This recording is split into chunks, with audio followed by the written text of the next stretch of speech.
Coming right up, a special edition of Straight Talk, Long Beach Water, 100 years. Our guest tonight, Kevin Wattier, General Manager of the Long Beach Water Department, and Dr. Suzanne Dallman, President of the Board of Water Commissioners, all on Straight Talk tonight. Opinions expressed in the following program do not necessarily reflect the views of Charter Communications nor its sponsors. We recognize our obligation to present opposing points of view by responsible spokespersons. For information, please contact the Director of Program. She stands in the face of evil and will not lose hope or faith. America, the land of freedom, is still the home of the brave. So raise the banner, called Old Glory. Let us join our fellow man. History will write the story. America will always stand.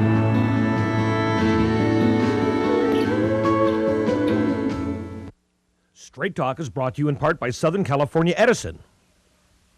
For over 100 years, life powered by Edison. The Press Telegram, your local news leader for over 100 years.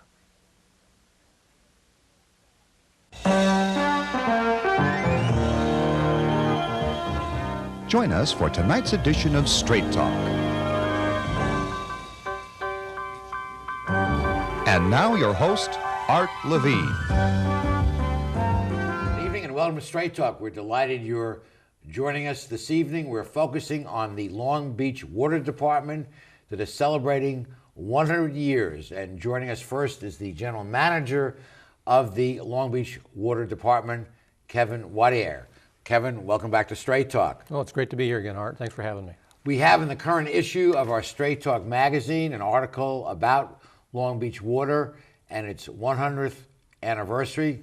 Kevin, what does that mean to you in the department? Well, this year's our 100th anniversary, and we'll talk more about the special theme we've picked. We've picked a theme that's really focusing on water conservation, and I really want to kick off the show today, Art, by saying thank you to our citizens and our other businesses and people. The great job they've done over the last few years of conserving water. They've set the standard for all of California, and we're very, very proud of what they've done, and we just want them to keep up the good work. So we've picked a theme that's really focusing on conservation. And I know you will soon be observing your 10th anniversary as General Manager of Long Beach Water, and I think it's fair to say that the department here in Long Beach is recognized throughout the country as a cutting edge in water conservation. Oh, I think throughout California we've clearly set the standard for the whole state, and we're very proud of what our city has done.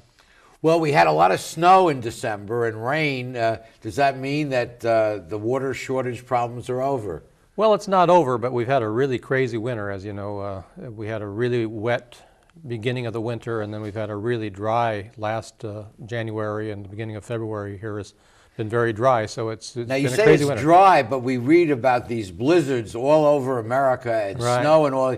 You'd think that would be good for water, but somehow it bypassed California. Well, it's what's called a La Nina condition. It's a condition that's based on the ocean temperatures, and it's actually, it didn't start off the way it's supposed to. We shouldn't have had all the rain we had in December, but now since early January and through the middle of February, the La Nina pattern has set up, and what that normally means is exactly what's happening in the country now.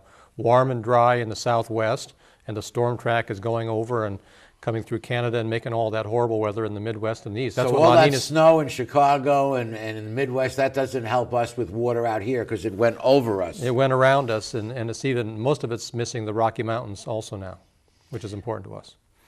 Well, where do we stand as far as water supply goes? I know, just for the record, California, as most of you know, is built in a desert, and we need to import our water from the north, right, from the Colorado River. Where does it? And of course, Long Beach has aquifers, which help. Right. Well, here in Long Beach, we get about 60% of our water is from our local groundwater aquifer, and then the other 40% we buy from the Metropolitan Water District, which that comes from both Northern California and from the Colorado River, so from the Rocky Mountains. So we've had 3 tough years, as you know, and we've been in a strong conservation mode here for the last 3 years. We're in a lot better shape this year than we've been in the last 3 years. Again, we had a really good start to the winter. December was fantastic. So the reservoirs in California are really in a much better shape than they've been for the last few years. They're all about normal or a little above normal right now for this time of the year. Does the amount of precipitation affect water rates? Well, it ultimately forces us, yes it does, that's a great question, because again, we use our groundwater as much as possible, and that's by far our cheapest supply. And so if we have more local runoff, more local precipitation, then it's kind of complicated, but then they don't have to buy as much imported water. So that means that the cost for the local production stays down. And so it helps So the us, average cost is really a blend depending on where the water comes from, aquifer water Right. plus purchased water, and then you come up with a rate that reflects your actual cost. Yeah, our groundwater only costs about 1/3 as much as the imported water. So we use as much of the groundwater as we can, then we only buy the imported water to meet the rest of the demand. So the more local groundwater we have, the better off it is for our rates. Now, last year you did not have any rate increase. How does it look for this year? Well, it's early yet, but again, it looks really good. Our finances are good. I don't think we'll be doing any water rate increase again this year. So, What about capital investments in the piping and everything that brings the water to our home? I come from New York, and we just turn on the tap and you have water. We never thought of this huge infrastructure that has to be in place to allow that to happen. well, our main infrastructure here in Long Beach really is to produce our groundwater. So we have our wells, and we regularly are rehabbing our wells to make sure that we can use as much of our local groundwater as possible. We never want to lose any of that. So we have 31 wells actually. We always are rehabbing those, making sure we've always got plenty of spare capacity so we can pump as much groundwater as is available to us. Then we have our pipelines, and we're regularly replacing pipelines all over town to make sure that our pipelines are in good shape. We don't have a lot of main breaks. Our main breaks, for example, used to be well over 100 per year.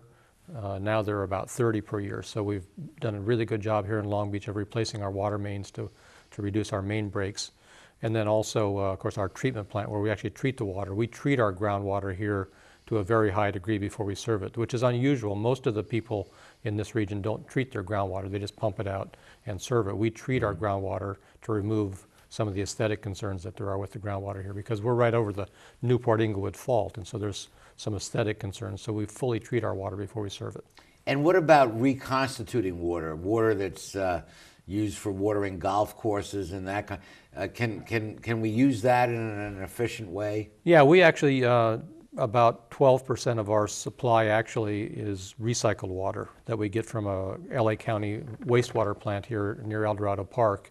And we use that to water all the golf courses and the large parks throughout Long Beach, some of the school sites and such. And we're always continuing to expand our recycled water, because then that reduces our demand for the more expensive imported water. Great. Well, in the next segment, we'll be joined by Dr. Suzanne Dallman, the president of the Board of Water Commissioners. Stay with us.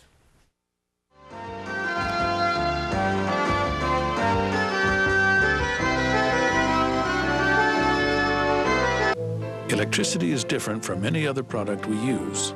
We can't store it. We must use it wisely, but can't do without it completely. And there's no substitute for this special form of energy that brings us light, comfort, and progress.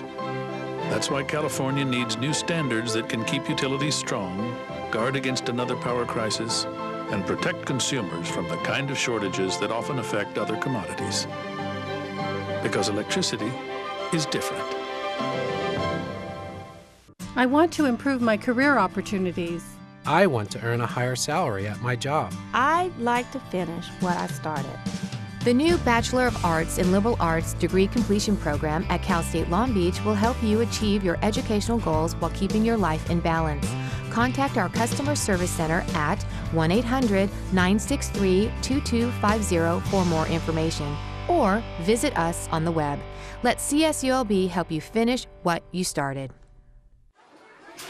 Getting kids to care about economics is easier than you think. You just need to find a connection.